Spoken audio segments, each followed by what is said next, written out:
السلام عليكم ورحمة الله وبركاته. النهاردة معاكم فيديو مهم جدا جدا جدا، وفي ناس بتحتاجه. النهاردة فيديو عن ازاي في السي او في فيديو تحقق شروط الربح. يلا بينا نبدأ. وهنسأل دلوقتي شات جي بي تي سؤال وهيرد عليه وهنشرحه لكم كمان ورد علينا. نقرب طبعا الإجابة عشان تشوفوها.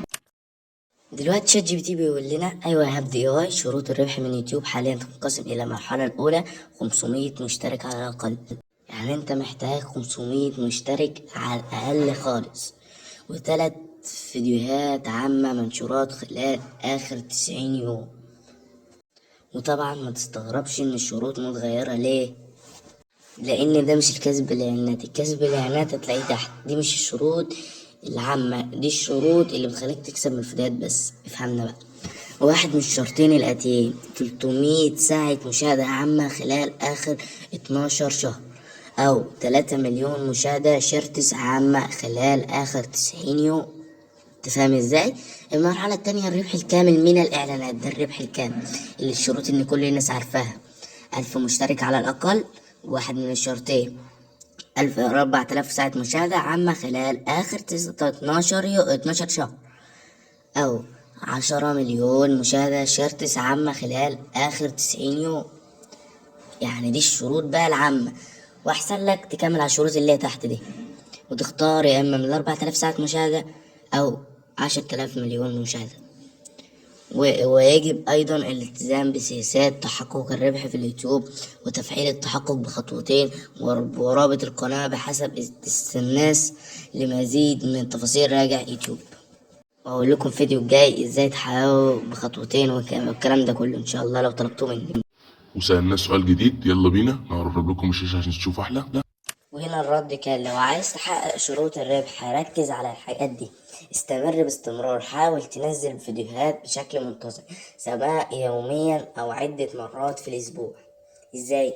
انك تنزل باستمرار، تفضل تنزل، ما تنزلش يوم وتقعد 10 وتقول لا انا ما بيجيبش مشاهدات وكده. الاستمرار بتخليك تنجح اكتر.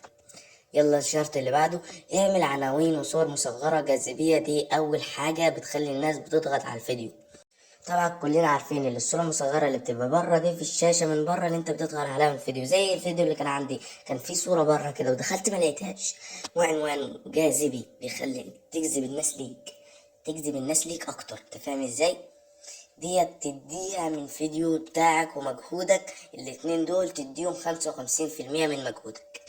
والشرط اللي بعده طبعا: اختار موضوعا واحد للقناة في البداية عشان يوتيوب يعرف يرشح فيديوهات للناس المهتمة بنفس النوع. يعني مش كل مرة كل كام يوم تغير القناة. أنا كنت بعمل كده أول ما بدأت، كنت كل كام يوم، كل 4 أيام، كل 5 أيام أغير، وأول ما بتجيبش مشاهدات. لأ، ده غلط، ما تغيرش أبدا. خليك على واحد بس في البداية. يلا اللي بعده: اهتم بأول ثوان من الفيديو، لو جذبت المشاهدات من البداية هيكمل مشاهدة. طبعا المشاهد بيشوف من أول 10 ثواني، الفيديو بيبان من أول 10 ثواني في أو 5 ثواني. لو حلو وهام بيكمل الفيديو. فركز على دول وركز على الفيديو الكامل برضو.